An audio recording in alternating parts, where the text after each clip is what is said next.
आपा मैं तेरी धड़कन और मेरी। হ্যালো সবাইকে, কি অবস্থা সবার? আজকে আমার মেয়ের স্কুলে অনুষ্ঠান ছিল। যেমন খুশি তেমন সাজো প্রোগ্রামে সে খুবই এক্সাইটেড ছিল।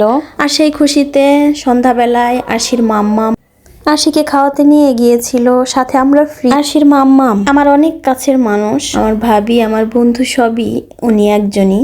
আমার মেয়ের স্কুল মর্নিং শিফটে। ভোর 5টায় মেয়েকে তুলে রেডি করানো, মনের মতো করে সাজানো, এটা আসলে খুবই কষ্টকর একটা ব্যাপার হয়ে যায়। সবকিছু নিয়ে গাড়িতে উঠে বসলাম। যেতে যেতে অনেকটাই সাজিয়ে দিলাম, ঠিকঠাক করে দিলাম। কয়েকটা জিনিস ইনকমপ্লিট ছিল, সেগুলো ঠিকঠাক করে ওকে স্কুলের ভিতরে ঢুকিয়ে দিলাম, কিন্তু স্কুল কমিটি আমাদের ভিতরে ঢুকতে দিল না। ছুটির পর সবাই ঘিরে ধরেছে আশিকে, ছবি তুলছে আন্টিরা, বড় আপুরা, তারপর আঙ্কেলরা, সবাই। এদিকে মেয়ে যথেষ্ট বিরক্ত, কারণ হচ্ছে যে সে 2-3 ঘন্টা ধরে এগুলা পড়ে আছে, এখন চেঞ্জ করতে চাচ্ছিল। তারপরে আবার একটু ঢুকে পড়লাম আশির মাম্মামকে দেখাতে।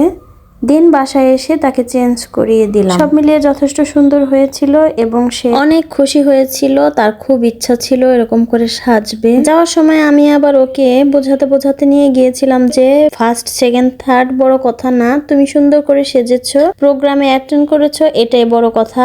স্কুলে এসেছো, একটা স্কুলের প্রোগ্রামে অ্যাটেন্ড করেছো, এটাই বড় কথা। পুরস্কার পাওয়াটা বড় কথা না জীবনে। মাম্মাম বের হবে এখন। আশির কি মজা! নে নে নে নে নে।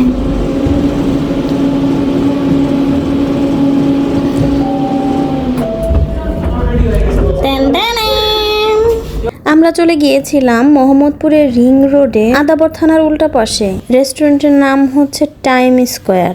আরো একটা ইনফরমেশন দিয়ে রাখি, আমার ইউটিউবে অলরেডি একটা ভিডিও আপলোড করা আছে।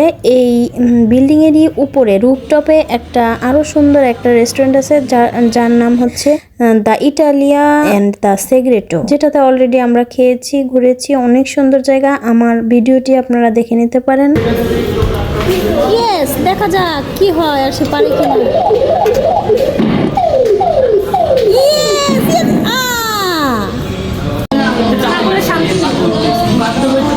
হ্যালো বাচ্চারা,